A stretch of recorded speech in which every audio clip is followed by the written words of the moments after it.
Pemirsa, selebritas Sandra Dewi mengklaim punya perjanjian besar harta dengan suaminya Harvey Muiz yang merupakan terpidana kasus korupsi timah. Sandra Dewi pun tidak terima hartanya dikaitkan dengan kasus korupsi suaminya itu. Namun temuan Kejaksaan Agung mengungkap sebaliknya. Sandra Dewi bersikeras harta yang dimilikinya merupakan hasil dari pekerjaannya sebagai pemain sinetron dan iklan, sedangkan suaminya Harvey Muiz memiliki pendapatan dari bisnis. Menurut perhitungan jaksa, negara merugi akibat korupsi timah dengan nilai mencapai 271 triliun rupiah. Untuk mengganti kerugian negara tersebut, jaksa selanjutnya menyita aset Harvey dan Sandra Dewi. Ketua Komisi Kejaksaan Pujiono Suwadi menyebut Sandra Dewi bisa saja terjerat dugaan tindak pidana pencucian uang sebagai pelaku pasif, mengingat jika benar Sandra Dewi tidak bisa membuktikan tas-tas mewah miliknya merupakan hasil endorse dan kerja kerasnya. Namun, justru mengaburkan aliran dana haram dari sang suami dengan membeli sejumlah tas mewah. Segala macam kan juga sudah dipanggil saksi-saksi yang terkait, dan saksi yang terkait mengatakan bahwa berdasarkan keterangan tadi hari ini di persidangan kan bahwa juga menurut keterangan kan itu juga tidak terkait dengan penghasilannya si Sandra Dewi. Jadi sebenarnya kalau kemudian untuk membuktikan Sandra Dewi membantah itu tidak tunjukin aja pajaknya gitu, pajak penghasilan malah kelacak. Justru kemudian saya yang khawatirkan kalau kemudian ini ternyata terungkap bahwa ada aliran dana dari proses perbuatan pidana yang dilakukan oleh suaminya. Bukan tidak mungkin ya. Ini nanti bisa kemudian kan dikembangkan ke TPPU-nya sebagai pelaku pasif ya. Sementara itu, pakar hukum pidana Asep Iwan Iriawan menyebut upaya Sandra Dewi mengajukan keberatan penyitaan aset barang maupun tas mewahnya adalah suatu hal yang sia-sia. Karena eksekusi sudah dilakukan hingga kebenaran bahwa tas itu merupakan uang hasil kejahatan dari sang suami alias dibeli setelah Sandra Dewi menikah dengan Harvey Muiz. Sekarang masalahnya, tas itu kan di persidangan perkara pidana dibuktikan oleh para saksi ya, hasil pemberian dari suaminya. Ada kan saksi menyebut bla bla bla. Artinya itu acara pidana itu hasil kejahatan. Kalau hasil kejahatan atau yang dari kejahatan itu harus dirampas, dimusnahkan ya. Pilihannya sekarang dan pertimbangan putusan PT yang dikuatkan oleh Mahkamah Agung dirampas oleh negara untuk kembalikan kerugian negara. Ya, jadi jangan berdalil bahwa dia itu hasil endorse dari mana? Buktikan kalau dia sebelum kawin, kalau dia butuh kebelikan barang-barang bermerek, bolehlah gitu kan. Tapi di pertimbangan PT sama MA sudah dipertimbangkan dengan baik dan benar oleh hakim PT maupun hakim MA ya. Sebelumnya pada 14 Agustus 2024 dalam sidang pembacaan surat dakwaan Harvey Muiz terungkap aliran duit panas hasil dugaan korupsi tata niaga timah di wilayah izin usaha pertambangan PT Timah. Istri Harvey Muiz, Sandra Dewi, diduga ikut menikmati uang lebih dari 3 miliar rupiah dari hasil setoran perusahaan smelter timah yang diterima Harvey. Uang yang diterima Sandra Dewi itu dipakai untuk membeli 88 tas mewah, melunasi rumah di Depak Buwono House, Jakarta Selatan, mentransfer ke sejumlah sanak saudara sebagai hadiah atau kado, serta untuk membeli 141 perhiasan. Tim Liputan, Metro TV. Pemirsa, setelah suaminya Harvey Muiz dipidana, kini sorotan publik beralih ke sang istri Sandra Dewi. Sandra Dewi disebut meminta agar sejumlah aset yang disita oleh Kejaksaan Agung dikembalikan dengan alasan harta itu milik pribadinya dan tidak terkait dengan kasus korupsi. Apakah tuntutan untuk mengembalikan aset justru membuka pintu jerat hukum baru? Apakah bisa mengarah ke dugaan tindak pidana pencucian uang? Untuk membahasnya telah bergabung bersama kami pakar tindak pidana pencucian uang Yenti Garnasi. Selamat malam Ibu Yenti. Selamat malam Mbak Eva. Baik, Bu Yenti, Sandra Dewi meminta agar sejumlah aset yang disita oleh Kejaksaan Agung dikembalikan. Dengan alasan itu miliknya, hasil endorse, hasil syuting. Nah, bagaimana membuktikan bahwa harta Sandra Dewi tidak tercampur dengan uang hasil korupsi? Baik ya, ini kan udah putusan inkrah ya. Sudah Mahkamah Agung, berarti kan sudah eksekusi. Sebetulnya kalau keberatan-keberatan atas harta-harta yang disita itu sejak awal juga sudah bisa ya, misalnya memberikan di pra-peradilan dan sebagainya, Harvey Muiznya misalnya ya.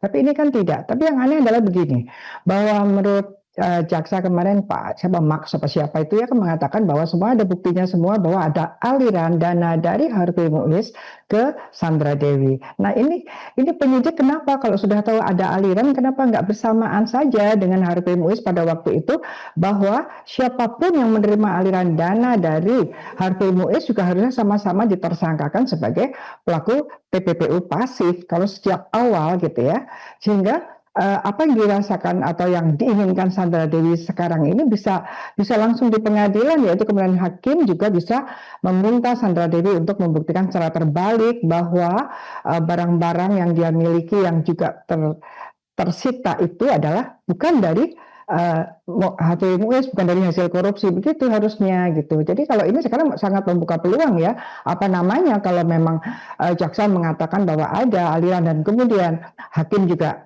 seperti itu dalam pertimbangannya, ya berarti kan telah terjadi tindak pidana pencucian uang pasif. Tapi kan negara penegak hukum dalam hal ini tidak menyangkakan orang-orang yang menerima ini adalah seringkali menjadi kelemahan TPPU itu adalah hanya aktifnya saja tanpa pasif. Padahal kalau tujuan kita adalah untuk recovery, untuk pemulihan, untuk merampas kembali, ya harusnya sampai kepada siapa saja dan di mana saja muaranya hasil kejahatan itu ada, begitu Mbak Eva. Oke, Bu Yenti, apakah karena Sandra Dewi selama ini bersikeras selalu menyatakan ada perjanjian pisah harta yang dibuat sebelum ia menikah dengan Harvey Muiz, apakah ini selalu yang jadikan tameng agar bebas dari penyitaan aset, Bu Yenti?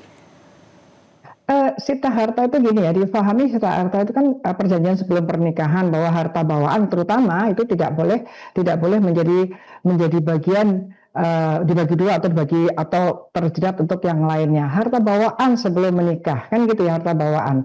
Dan setelah menikah bisa jadi dia dapat nafkah dari suaminya dan kemudian dia simpan di rekeningnya dia, ya itu kalau dia mau mengatakan itu juga termasuk harta terpisah ya silahkan. Tapi yang penting adalah bahwa meskipun harta terpisah, meskipun punya rekening sendiri yang dikatakan rekening ini tidak boleh karena saya itu harta terpisah, tapi kalau itu kemasukan uang harta kekayaan hasil korupsi dari siapapun, termasuk dari suaminya, ya itu TPPU tidak boleh dong. Jadi alih tentang harta terpisah itu jangan kemudian ditarik kemana-mana. Harta terpisah bukan berarti bisa melegalkan semua pemasukan yang masuk kepada hartanya dia yang diklaim sebagai harta terpisah gitu. Bahwa itu percampuran pasti ada, tapi kan penegak hukum pasti sudah memilah-milah bahwa yang disita misalnya pembayaran rumah, kemudian tas itu memang temponya, waktunya itu adalah dibeli pada saat setelah Harvey Muiz terlibat kegiatan ilegal ini gitu, korupsi ini, begitu. Dan penyidik Kejaksaan Agung mendapati adanya bukti aliran dana belasan miliar rupiah dari Harvey Muiz hingga temuan rekening bank atas nama asisten pribadi Sandra Dewi. Apakah bukti-bukti itu menurut Bu Yenti sudah menjadi bukti yang kuat untuk seharusnya dijerat dengan pasal TPPU? Iya, kalau dari dakwaan, kemudian tuntutan, kemudian ada putusan dan tidak ada dalam pertimbangan ya yang saya dengar, saya belum juga ada lihat ya, itu bahwa itu adalah memang dari aliran dari Harvey Muiz yang kemudian dia juga harus mengembalikan 420 miliar gitu ya, dan nggak tahu ini disita berapa, ya itu pasti kuat lah ya, itu karena kita sejauh ini ya, kita juga nggak lupa ya kasus ini, hati-hati loh, kasus ini PN dulu pidananya 6,5 tahun, kemudian diributkan dan sebagainya menjadi 20 tahun di PT dan dikuatkan lagi oleh Mahkamah Agung menjadi tetap 20 tahun. Jadi kita harus hati-hati mengawal kasus ini karena kita nggak mau lagi mendengar bahwa ada hakim-hakim yang kemudian tidak berintegritas, yang bisa karena ini orang tingkat atas lah ya, kemudian bisa main-main. Tidak boleh, karena kan kita sedang mencanangkan tuh Presiden mengatakan jangan lagi ada tumpul ke atas tajam ke bawah gitu ya. Jadi saya kira ini kan sudah putusan ya, sudah inkrah dan sudah bisa dieksekusi, sedang dieksekusi. Misalnya tas-tas itu harusnya segera lelang gitu ya, karena harus dilelang gitu ya. Kemudian yang lain-lain juga harus segera pelaksanaan eksekusinya bagaimana. Nah inilah sayangnya kita tidak punya undang-undang perampasan aset yang bisa membuat harta-harta kekayaan yang disita kalau dengan putusan pengadilan sudah dirampas itu bisa kemudian diapakan, dikembalikan kemana gitu. Oke. Tadi di awal Bu Yenti sampaikan selama ini TPPU menjerat pemberi aktif ya, artinya sang pemberi bukan penerima. Sejauh mana TPPU ini bisa menjerat penerima atau TPPU pasif? Ya memang jadi gini ya, TPPU itu kan memang additional undang-undang yang ditambahkan menguatkan untuk penanganan kejahatan-kejahatan asal seperti korupsi, kejahatan asal ekonomi, semua kejahatan ekonomi itu ada perlakuan bahwa harus diterapkan juga tindak pidana pencucian uang, yaitu ketika ada pihak-pihak tertentu yang menikmati hasil kejahatan kan gitu. Jadi yang menikmati itu justru yang menerima pertama kali justru ya, dan juga orang yang korupsi ketika dia mengalirkan, maka ada ketentuan tindak pidana pencucian uang aktif dan tindak pidana pencucian uang pasif. Kalau saya melihat malah justru paling penting itu pasif karena di sana uang itu ya supaya bisa disita secara lebih optimal lah. Ya jangan sampai justru orang penerimanya ini kemudian dibiarkan padahal pada mereka. Nah sekarang kan gini. Sudah jelas ada penerima di situ tapi tidak disangkakan pasif. Sekarang malah jadi ribut kan seperti ini. Coba sejak awal ketika penegak hukum tahu bahwa ada pasifnya ya langsung aja. Karena pasif itu adalah pasal 5 itu adalah TPPU pasif, ya harusnya disangkakan. Jadi bersama-sama menyangkakan kejahatan korupsi dan TPPU dalam satu berkas untuk Harvey Mois dan juga peserta-peserta yang lain, pelaku-pelaku yang lain yang menerima uang hasil kejahatan itu bersamaan kan. Kita masih paradigma kita kan satu perkara korupsi didahulukan dari perkara-perkara lain, dua bahwa perkara korupsi dan pencucian uang itu pada umumnya adalah banyakkan orang, nah itu harus bersama-sama, harus ada penyertaan bersama-sama sehingga kita lebih cepat dan tidak menimbulkan kontroversi seperti ini ya. Coba sejak awal, kalau melihat anatomi perbuatan yang disampaikan oleh dalam putusan itu ya dia sebetulnya menerima hasil kejahatan, hanya nanti kita bisa dalami apakah yang bersangkutan ini patut mencuri atau curiga bahwa yang diterima itu hal yang janggal, hal yang mencurigakan, tiba-tiba kok dalam kurun waktu yang seperti ini cepat sekali banyak sekali yang diterima, itu nanti akan unsur subjektif itu yang akan dibuktikan oleh penegak hukum. Kalau unsur objektifnya kan jelas sudah ada bahwa aliran sudah masuk bahkan setelah itu ada pembelanjaan yang dikatakan untuk mengaburkan. Nah ini juga bisa jadi ketika dia membelanjakan malah bisa kena aktif 20 tahun loh. Kalau pasif ancaman pidananya 55 tahun gitu. Ini yang penegak hukum jangan mengabaikan pasal 5 pasif karena ini penting sekali ya. Karena mungkin Indonesia merubah ya ancaman pidananya berbeda antara aktif dan pasif. Tadinya aktif dan pasif sama-sama 20 tahun. Tapi kemudian dirubah. Padahal di negara-negara lain tindak pidana pencucian uang aktif dan pasif itu ancaman pidananya sama karena pada intinya adalah menikmati hasil kejahatan itu adalah kriminal. Baik, Bu Yenti, apakah artinya Sandra Dewi ini terancam jerat hukum jika terbukti tahu dan menikmati uang hasil korupsi? Iya, tidak harus tahu. Jadi unsurnya itu adalah mengetahui atau patut menduga. Ya ini penting ya. Jadi di dalam unsurnya ini juga saya sampaikan dari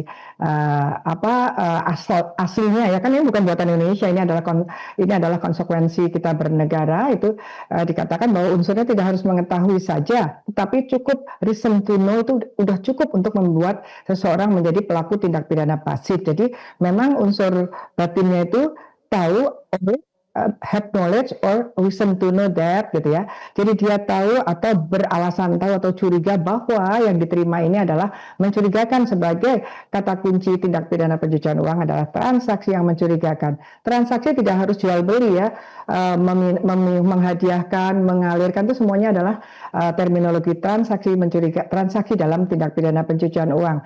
itu sangat potensi ya kalau memang akan konsisten melihat tindak pidana pencucian uang itu begini aturannya, penegak hukum tidak ada alasan untuk tidak menerapkan gitu, kecuali memang ada permasalahan pemahaman paradigma bagaimana tindak pidana pencucian uang pasif itu tidak diterapkan ya, karena harusnya diterapkan, dan ini banyak sekali yang tidak menyentuh ke sana, sehingga menurut saya ini menjadi celah, penegakan hukum menjadi celah untuk korupsi terus terjadi, karena ada orang-orang tertentu yang mungkin difikirkan oleh pelaku utama yang korupsi itu untuk bisa menyembunyikan, mengamankan, dan toh hanya disita saja, dirampas, tidak ditegakkan hukum, tidak ada pemenjaraan, begitu kalau terbukti. Jadi buat Bu Yenti tidak ada alasan untuk tidak menerapkan pasal TPPU. Terima kasih pakar tindak pidana pencucian uang Yenti Garnasih sudah bergabung bersama kami di Prime Time News. Jelajahi cara baru mendapatkan informasi. Download Metro TV Extend sekarang.